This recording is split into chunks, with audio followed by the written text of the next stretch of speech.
Tala falava nei fo itai ao Samoa, soifua manuia ai alo mai o le whaopoponga o tala, alo li tio Polinisia. O le whaatanga o Vaila Wesi, e inu e whanau o lo tau fia le mota ngase, o whaamaunia mai ele sui whaatun silium tanga luenga Dr. Kamu, e ui ina ele iwhaia i eise suenga whaasaya nisi le Strauss, ai a whai o manuia ai ni mai, ele ise me tu waifua.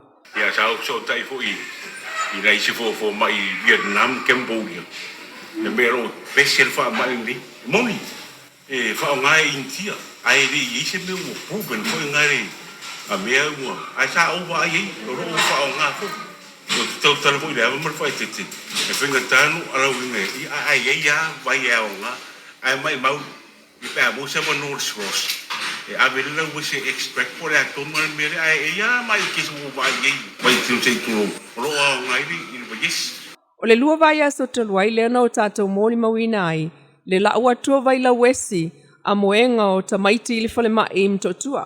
Ma mōli mawina e le tina ia Lisa tanga loa le manuia ai o lana ia fo itama. Na matua onga lava ia a afianga o le denki fiva na avane ai. A e sa savali I le tolu aso o le toi fia ai. Fa solo lava ina pae.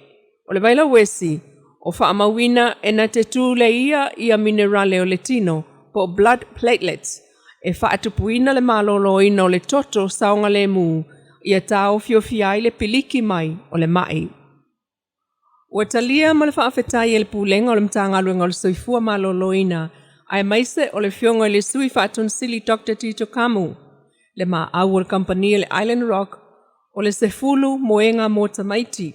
I le whalemai o tamaiti na saunua Dr. Kamu, o lo mana o mia nisi moenga, peitai, o le sefulu le ua foa I atu e le Island Rock, o le a ave le isi tolu I salafai, ia ai whape o na tuuai, ia le fitu, I upolu nei, ia po le whalemai mo totua.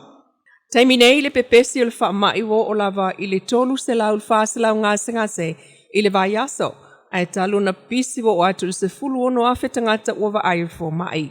E ui ina ele o lava fo mai ile na o le valu o lo ngā lulu e le vaenga o mai tau savali o le silia ile selau fo mai o lo o iei nei. Mai ua ngā lulu e whaatasi e foi ma fo mai tua le ua o fuatu le lato fisosoani ile nei taimi o lo pepesi e ile wha mai o le tenki fiva whaatasi ai ma le vasenga o tausi soifua. Tala tulilo o le sole amatai sa valinga a le vaenga wha upwhai o le fas ia po le whaatuatua I le atua Samoa o tasi upolu nei. Matamua ai ia whale anta tasi lua tolu.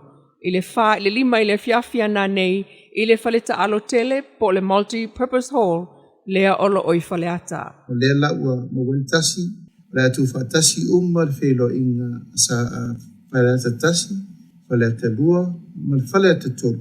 I le solua, I le itu la wha, anga ile lima le fiafin fasolo tua ilapa. Ai nisi o tala. Mai le sefulu tasi tangi sa faulu. Fasanga I sui tau vao le palota, toe iwa o lo totoi. Ina ua faaui I tu le tangi a seu manu nu usua. Fasanga ia matamua vasa tipulu fana. Mfapena fo ave I tu le tangi le tinganga mta fai fasanga ia pipi te vita ta riu. Peta ia faa tangi le fonga ina le famsinonga ile salulo le vai sonei. Tolu sefulu Julai. E awhia ele tangi la auli le Water Schmidt versus Faulu Sau Rosa Stowers. Ale vena ale versus Pepe Christian Fruen. Paloa Stowers fasanga ya le ala pule limoni ayafi. Le tinu uwen so yalo fasanga ya mwa au fa lei Mary ta eu. So mayai le vai so fo le songa fua. Le tangi tuala Yosefo poni fasio fasala ya la wano muli vai. Ole aso luas so ai aso limo aukuso. Tuala Yosefo fasanga ia va awa o lo fipo.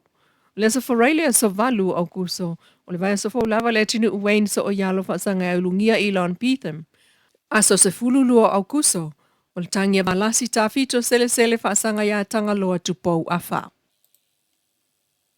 E umane le tolu aso ta alonga tanga apolo I faleata ua tu matila le ta alo le sunga Aaron Evalu Shines. Masiampini ya ile IBFC Samoa Open ma le Samoa Amateur Championship o le lua o lua lima. Ela ta leono sfulu le au ta apolo ya ufia ile sulfito vaenga o ta alofa profesa ma le fase fulu amateurs aina maita wina le tūlanga ese lava o le taalo le fo i alo talavau o Samoa.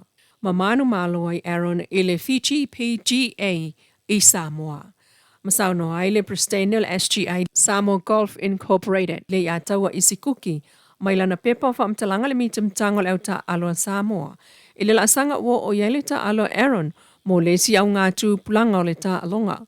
O fōlinga wa ai o lana taalo e afua mai i lona ia fo i whaamaoni le o onga alona whaia onga ma le langolango alona ainga ai o le whaamalo si au o le porkalame mo le vaenga talavau.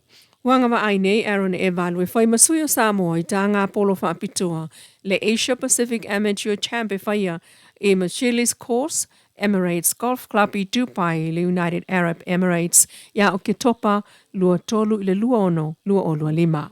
Mai olo na vanua lea ta alo ai maisi tangata ta alo sili mai lea tu Asia ma le Pasifika. Wawatu ia ilfa amanuia le SGI ai olo na ainga maana langolango whaafta ia fo il SGI Samoa Golf Incorporated. Ala tau whaapaanga pisinisi i le whaataunu ino le Samoa Open ma le Amateur Champ lua o lua lima.